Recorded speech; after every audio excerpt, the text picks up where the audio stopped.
My name is Jason, and this is Just Watches. Okay, today we have a Vostok Amphibia. Now these quirky watches come in what seems like infinite variations and have an interesting place in history. If you can accept some of their quirks, they have a ton of character and are a really fun watch to own. Now, before we get to the review, if you're enjoying the contents of this channel, I invite you to subscribe. And if you're enjoying the contents of this individual video, please give it a thumbs up. Thank you so much. For price and availability, at the time of this recording, this particular colorway appears to be sold out, but there are many variations of this watch, and they all cost around $100. Now the case is 42mm in diameter, 48mm lug to lug.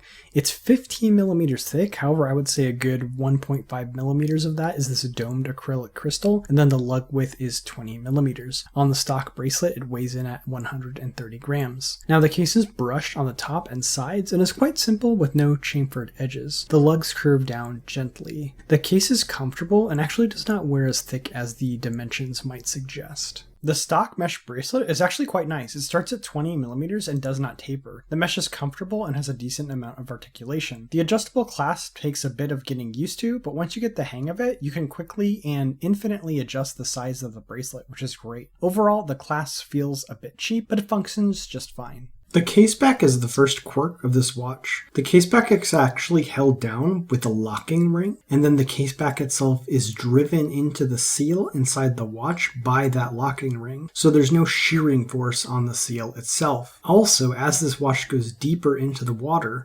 pressure actually assists the seal on the watch. There are videos online of people pressure testing these watches to up to 500 meters of pressure. So this is a really interesting and innovative caseback that was used on this watch. This watch is powered by a Vostok 2416B. This is an automatic, hand-winding, but not hacking, 19,800 vibration per hour movement with a power reserve of approximately 31 hours and a stated accuracy of -20 to +60 seconds per day. Now, unfortunately, the date on this watch does not quickset, so you can advance it by clicking over at midnight and then reversing the hands to around 8 p.m. and repeating that process. And then, as you can see, it's technically running within specifications, but the range is quite large. It's gaining 30 seconds a day in the dial up position, and then it's gaining about 50 seconds a day with the crown up. So these watches, while interesting and quirky, are not very accurate. The 7mm screw down crown is nicely knurled and signed. Now this crown will definitely take some getting used to as we run into another quirk of this watch. The crown will absolutely feel broken the first time you use it, and that is because the crown stem disengages from the movement when it is screwed in, and this is to protect the stem from damaging the movement when it's under extreme pressure. What this means in practice is the crown will flop around when it's unscrewed, and you'll have to actually slightly cock it to be able to even wind the watch or set the time. Now this will absolutely feel weird at first. It will totally feel like the watch is broken, but it's not. And then one final note on the crown, it's actually really nice to hand wind this watch. The winding action feels more akin to the winding action on a hand wind only watch than on an automatic one.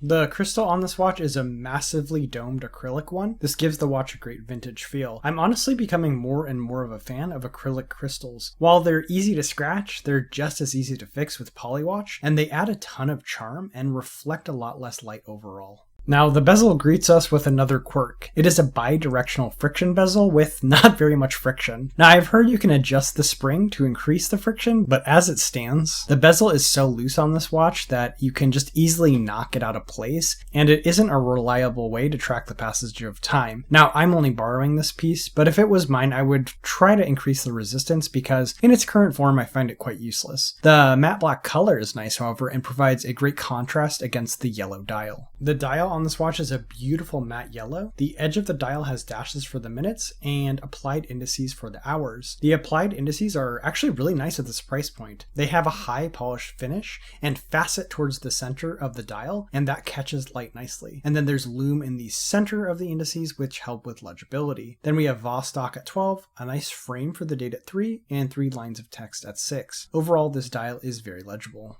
The hour and minute hands are flat with a high polished finish and are filled with lume. The hour hand has a large arrow at the tip, and the minute hand reaches all the way to the dashes at the edge of the dial. The second hand has a counterbalance and a lumed lollipop towards the tip. It's a simple but legible handset that Vostok uses on many of their watches. The lume on this watch just isn't that great. You can see it doesn't really start out that bright, and it fades pretty fast relative to that Seiko in the middle. And here's the watch my 6 3/4 inch wrist. I think it looks great. Those indices really pop. It's a great size. And then the mesh bracelet is very comfortable. As for pros and cons, it's really going to come down to if you find the quirks of this watch charming or not. I'm split on the quirks. I do find this watch charming overall. I love the domed acrylic crystal, the dial and the indices, and how comfortable and easy it is to adjust the bracelet. However, a few quirks I do not find charming. First is the friction bezel. While I don't dislike all friction bezels, this one is just too loose to be useful, even for timing things around the house. Second, the lack of a quick set date is a major drawback, as I tend to rotate watches often, and then also am quite particular about having the correct date on my watch. Lastly, the Lume just isn't that strong, and I'd like to see it a little bit more powerful here. For comparables, I would consider the Invicta Pro Diver. This is another sub $100 watch that has 200 meters of water resistance. For a bit more, you could consider a Seiko 5KX. You'll lose the 200 meters of water resistance in the screw-down crown, but you retain the connection to history with a storied brand. Finally, for a bit more, you could also consider a Citizen Echo Drive ProMaster, which gives you both the 200 meters of water resistance and the accuracy of quartz, all in a historical brand. So there you have it, the very quirky Vostok Amphibia. Let me know what you think about this watch in the comment section below. As always, if you're enjoying the contents of this channel, I invite you to subscribe. And if you like the contents of this individual video, please give it a thumbs up. Thank you so much.